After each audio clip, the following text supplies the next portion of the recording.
Talkin, TIDF. Welcome to the very first episode of Talkin, TIDF. I'm Cameron. And I'm Stefanie. And we are here to share with interested listeners all about what the Taiwan International Documentary Festival is and why we are so excited to get more people outside of Taiwan, or maybe even those in Taiwan who are less familiar with TIDF, interested in the festival and curious about coming to screenings, whether it's this year, in 2026, or perhaps even in the future if you've discovered this podcast and want to come to a future iteration. So first of all, I think we need to do a little bit of self-introduction, right, Stefanie? Exactly. Well, yeah, as I said, I'm Stefanie, and I've been living in Taiwan for 16 years, and I've been volunteering for the TIDF for 8 years. And how about you? I'm a doctoral student right now at the University of Michigan. I'm in the Department of Asian Languages and Cultures, but my research background is really in East Asian cinema, specifically in translation studies. And I've been a fan of TIDF since I came to my first iteration of it 4 years ago. And now I'm lucky enough to be here as a doctoral intern, getting to sort of see behind the scenes how the whole festival works, getting to maybe offer my own contribution, both in terms of doing some translating and some work on the festival, but then also getting an opportunity like this to share my passion for the festival with a wider audience. So, Stefanie, what was your first TIDF experience like? Well, I'm not a film scholar. Actually, I'm a linguist. That's my background, and I have been teaching at one of the Taiwan universities for a couple of years. And in 2018, actually, I took a gap year. And during that gap year, I wanted to volunteer. And I had this interest, but just an interest in documentary film. And through a friend, I got introduced to the TIDF. And then, I started volunteering, and my contribution to the TIDF was mainly press work. I've been translating or editing English language press releases. I also hosted QA sessions during the festival. Sometimes I was also helping during the preparation of the festival, especially when there were German-speaking directors or German language films, because as you might hear from my accent, I'm German. It started out in 2018, and I must say, it sounds a bit exaggerated, but it's really been one of the best things I've ever done in my life. And I'm always really looking forward to each edition of the TIDF. That is my story.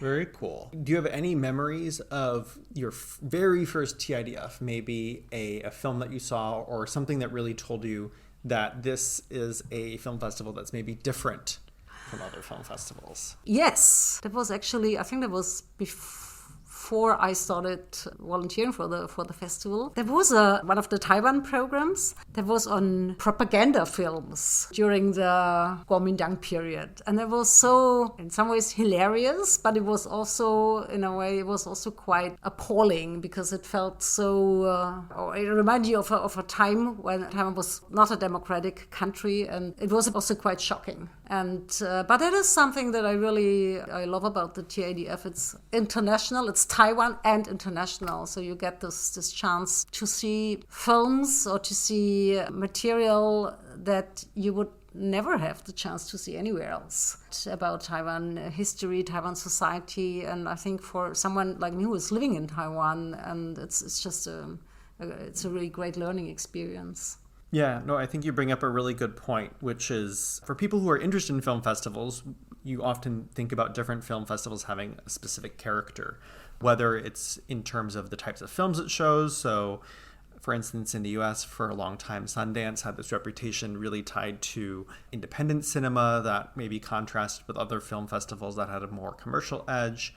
Similarly, there's obviously huge film festivals in Europe that people are probably familiar with, both from a critical point, but then maybe also from a press standpoint. So I always think of Cannes as a very good example of plenty of people have not gone to it, but they're very aware of it because of how much it's covered and how storied it is. What I think is really special about TIDF is how it's bringing this perspective of programming Taiwanese documentary And also there's a larger focus on Asian documentary in general, but within a broader international context. And so I think that's really what makes film festivals special, is it's seeing a lot of films in a compressed period of time, and you sort of identify these conversations among them that you maybe wouldn't have noticed if you watched them independently, you know, on separate different nights, whether you're at home watching on a streaming platform or maybe if you're going to the cinema a few times a month. There's a totally different experience. Well, that is actually something I also find incredible about the TIDF, is just the energy during the festival. And also I've seen the TIDF evolving over the last 8 years. And what I really appreciate is the audience.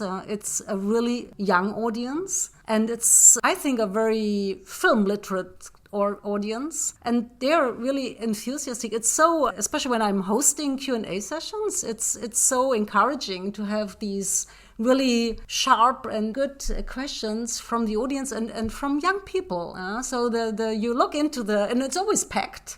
The films, whenever, even in the morning, it's full, and people are coming to see films from every part of the world. And that's something I have maybe not been to as many festivals as you, but the few other festivals, also other film festivals in Taiwan, have definitely a different atmosphere and a different energy. So that's at least what I feel. I know what you think. As someone who spends a lot of time around sort of fiction narrative cinema, I find it really refreshing to see how some of these questions of realism and representation are reframed in a documentary context.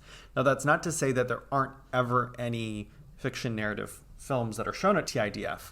I think one really interesting initiative has been the screening of some restored Taiwanese films that are technically fiction films, but being framed in the context of history. So I think a really great example was a few years ago when they restored The End of the Track. It was first screened through TIDF. It has since been screened at other venues in Taiwan. But that was an example where it gave people an opportunity to really think about, why was this film suppressed during the martial law period? What representational politics is it playing with? And sort of reportedly one of the reasons it had been repressed at the time had to do with representations of themes related to homosexuality. And I think when something like that is brought up in the context of a documentary film festival, you end up appreciating it in a different light. That being said, the majority of what is screened at TIDF is documentaries, but it's a huge range of documentaries. And I think that's something I really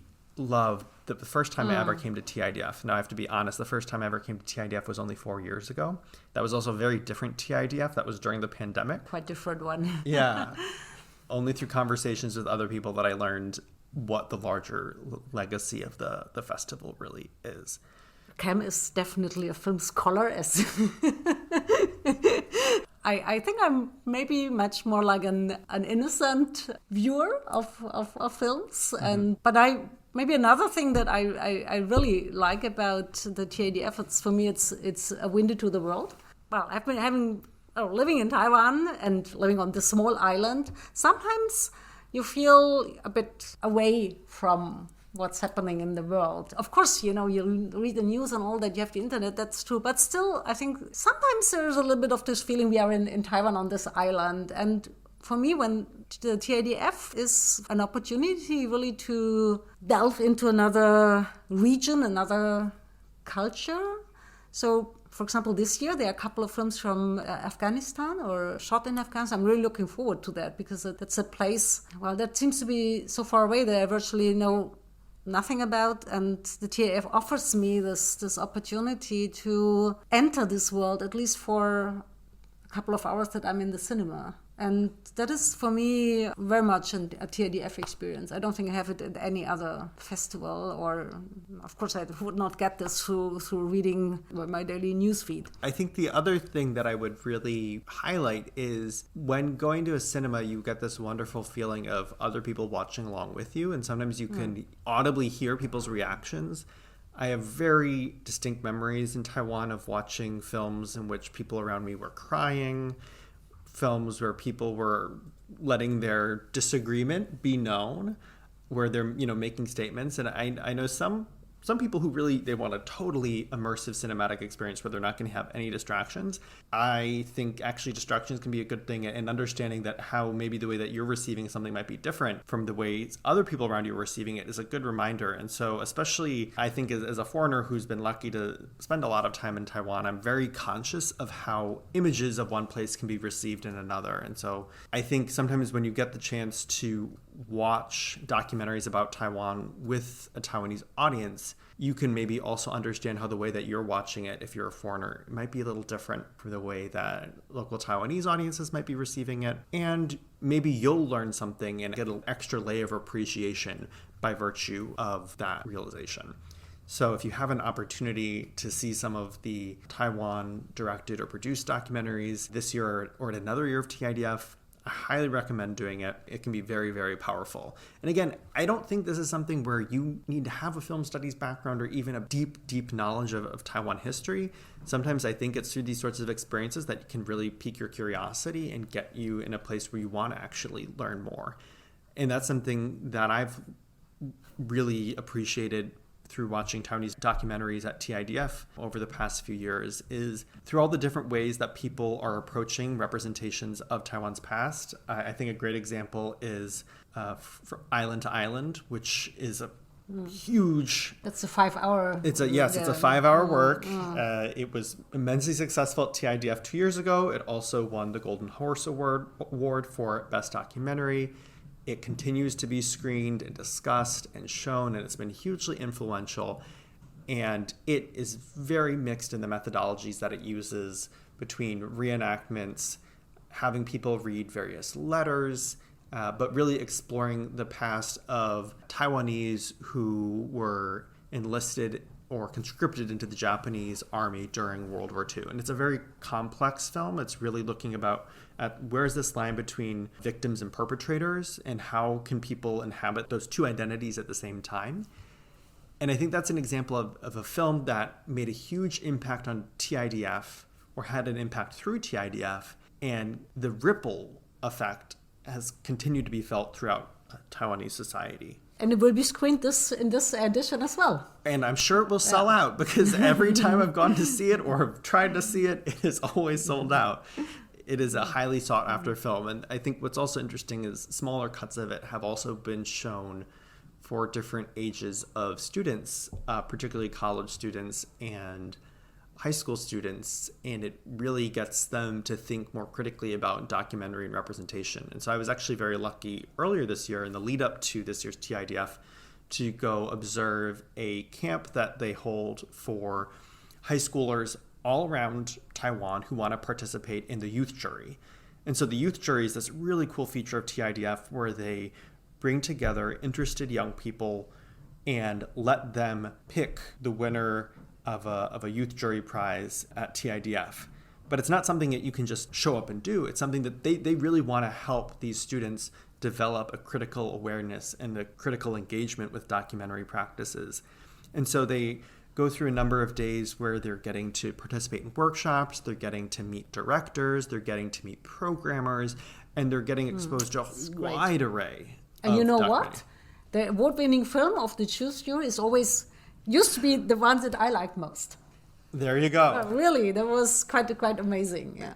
By the way, I mean, for the festival has 4 competitions and then of course a couple of curated sections. Do you prefer the competition sections or is it maybe it's a stupid question, but or are you more? Because for me, I really like I'm more interested in the curated sections than in the competition sections at the festival. The competition is, well, actually, I also watch them. Actually, I often also do host the Q&As. But to be honest, I'm usually more interested in the curated sections. And for you, well, do you have a preference or? I think this year I'm only thinking about it as much as I am because I've been able to intern at the festival. I think in the past, or usually when I go to a film festival, there are usually ways in which you can either get a pass or get a 10-ticket bundle or something along those lines. I'll often pick my films blind. I don't watch trailers. I just go off a feel. Oh, really? And sometimes that can set you up for some unpleasant surprises. but also it can get you outside of your comfort zone. And that's, again, I think one of the other great reasons to go to a film festival, especially in a day of streaming and algorithms. One of the problems with streaming platforms is it keeps giving you what it thinks you want to see. And so you keep seeing a lot of the same things.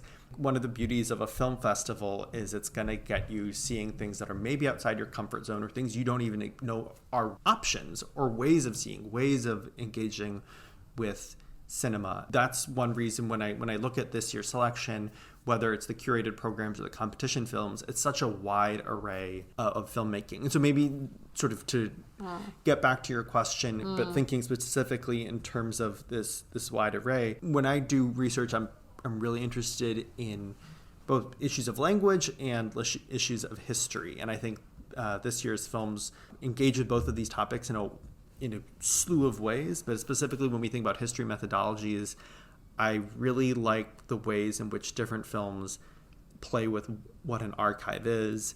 How can we use it in a cinematic context? How can we play with it creatively? And how can we maybe draw attention to the limits of representation and the limits of narrating history? And again, I think that's why, for instance, From Island to Island was so impactful, was because of the ways in which it was mixing together those different methodologies and really challenging people's perspective and challenging, how do you know what you know about the past, or how do you know what you think you know about the past, especially with a lot of the films that are we're going to be seeing this year. They're also maybe handling topics, things you think you might know because you've probably seen a lot of news coverage. That's something I think about a lot, especially with very contemporary documentary, is if you're working on something, for instance, like the Ukraine war. That's something that has gotten an intense amount of news coverage. And so people have been saturated with images. And maybe because you have seen things, you think you know something. A good documentary really gets a viewer to question that line between the knowledge that you derive from seeing something and the knowledge you derive from maybe seeing a more complex array of images related to it. And I think a lot of documentaries this year are playing with that and maybe unsettling what you think you know because of what you've seen. But specifically, I'm thinking about news media in this context. News media has a way of smoothing, softening, or even just unifying a visual message, and that enhances that danger of you thinking, oh, well, I fully understand the situation because I've seen the XYZ image and it tells me what I need to know. And so that's actually going back to the special camp that they held for training the youth jury this year. One of the most interesting exercises they did was going through the definition of what a documentary is, the Wikipedia definition, and deconstructing it and testing, well, what are the edge cases of what a documentary could be? Do all the documentaries we've seen, do they fit this definition? Do they not fit this definition? And what students were able to quickly realize is, oh, maybe there are a lot of different types of documentary. And if there are a lot of different types of documentary, then we have to recognize that there are different ways of showing reality on screens. And if there are different ways of showing reality, then we need to learn to be more critical when we're consuming an image, whether it's on social media, in a newspaper, on our televisions. We need to think about, where is this image coming from? How is it being created? Is it AI? Is it shot with a certain type of film or frame rate? Is that affecting how I'm receiving it? Was this image created to be shown to a specific audience? Is it created to be shown to me, or maybe is it almost trying to exclude me or my way of seeing things? And I think those are valuable questions that going to a documentary film festival is going to help you begin to ask. Yeah, well, the TIDF has been also for me a real educational experience. When I started working for the TIDF, I was pretty much ignorant about the wide array of documentary, and I was also maybe very much on the conservative side. And well, the TIDF has taught me to see films, and through this, well, not only by going through this festival every 2 years, because the TIDF also had really a volunteer training program over years, and I had the privilege to attend these sessions, and I'm really grateful for that. And the TIDF can harvest the success of these efforts. Because the audience that is now attending the festival is an audience that had been nurtured over years. And that is something I think TIDF can really be proud of. What's your favorite program this year for the upcoming? Do you have a favorite? I'm hesitant to say a favorite because I want to encourage people to maybe go see a few things from each of the programs if that's possible. What I definitely would say is go to try and see a mix of shorts and long form documentary, and try to see things from a variety of regions. For instance, don't just see the international program because, you want to see everything sort of outside. I think it's good to watch across the programs. The other thing I would say is try and go to a variety of screening spaces. So what's cool is this year, they're going to be using theaters not just at TFAI, they're also at Spot Huashan and a number of other cinemas in Taipei. And I am always very aware of how the space that you're in can affect the experience of what you're seeing. Also, the space that you walk out into when you finish seeing a film can also affect how you experience it. Maybe also the conversations you're going to have afterwards. And you might also see some familiar faces as you start going to see multiple films. And I think that's one of the other joys of a film festival is the unexpected conversations that you get to have coming out of it. So keep an eye out for opportunities for dialogue, opportunities to gather. In addition to the films, the other amazing thing that TIDF does is organizes wonderful post-screen talks and other related events, many of which have English components or English translation. Look out for those and try and get that supplementary thing. Because again, what this is bringing that maybe other film festivals or even just watching something on streaming is not going to be bringing is you're bringing different films together in conversation. This mixture of films is only going to be brought together once in this exact combination with these people in these spaces having these opportunities to engage and interact. And I think that's what's really precious about every TIDF. So I really hope that for people who maybe are on the fence or even didn't know about TIDF, maybe is a time to sort of start thinking about or start planning, because believe me, the tickets go fast. Absolutely true. And maybe, it should be emphasized, all the films are subtitled in English. And also, and that is really special, all the QAs are with English translation, at least. So this is the first of a few episodes that we're going to be doing. This is really just our opportunity to introduce ourselves, introduce the festival. But in the weeks ahead, we're also going to be bringing in some really important guests who have different relationships with the festival, ranging from curators to directors to other folks who are going to be able to add their perspective about what TIDF is, what its history is, and why it's a meaningful space for Taiwan film documentary culture, and maybe why you might want to keep an eye out for it, whether this year in 2026 or in the years ahead. But there's a lot to look out for. Exactly. Please join us for future editions.